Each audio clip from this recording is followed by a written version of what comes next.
Hello friends, स्वागत है आप सभी का आपके अपने यूट्यूब चैनल पे। और आज एक हम बहुत ही अच्छी कहानी देखने वाले हैं। ये कहानी एक महिला के बारे में, और ये कहानी हमें बहुत कुछ सीख भी देकर जाएगी और मज़ेदार भी होने वाली है।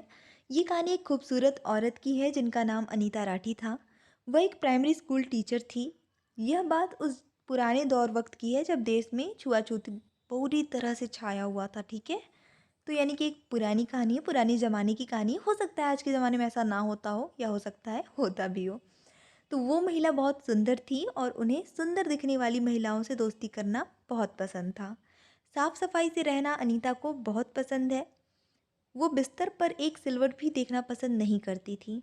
वैसे ये तो अच्छी बात है, साफ सफाई से हम सभी को रहना चाहिए। यहाँ तक कि छोटे छोटे बच्चों को भी वो प्यार तो बहुत करती। उन्हें तोहफे देती, खाने की अच्छी चीज़ें देती, दिल से दुआ भी देती।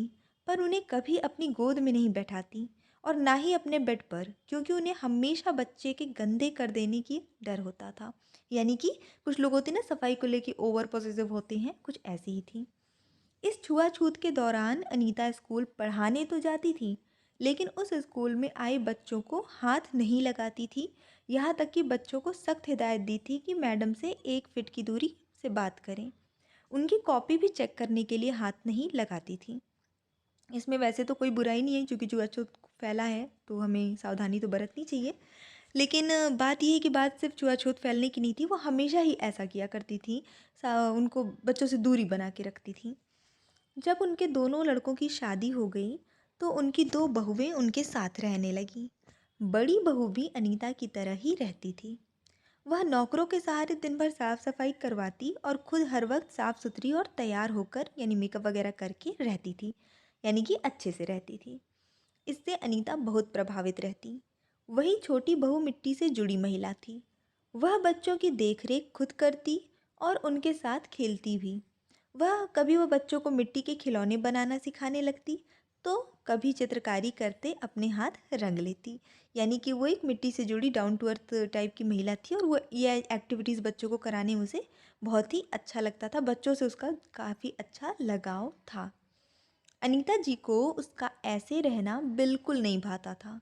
अनीता दिल की बुरी नहीं थी, लेकिन अपने से अलग बहू पाकर बात बात पर उसे गंदी लौधर जैसे शब्दों से अपमानित करती रहती थी। वक्त बीत गया। जब अनीता की उम्र 80 वर्ष हुई तो उसे एक बहुत बुरी बीमारी हो गई थी। ना वो चल सकती थी, ना किसी के सहारे के बिना एक करवट बदल सकती थी। वह अक्सर बिस्तर गंदा कर दिया करती, और जब तक कोई उसे साफ ना करे तब तक उसे वैसे ही लेटे रहना पड़ता था। लड़कों को तो गंदगी से ज़रूरत से ज़्यादा घिन करना उसने खुद सिखाया था।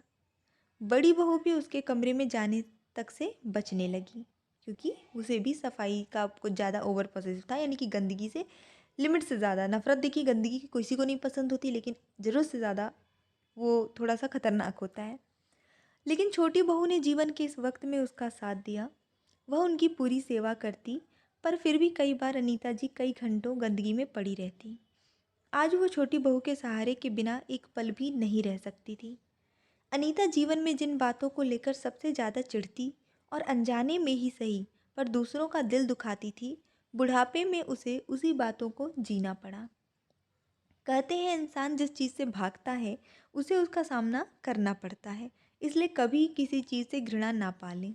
और शारीरिक सुंदरता कभी नहीं टिकती। ना उस पर अभिमान करना चाहिए, और ना ही किसी को उसके रूप के लिए कोसना चाहिए। ये बिल्कुल भी अच्छी बात नहीं है।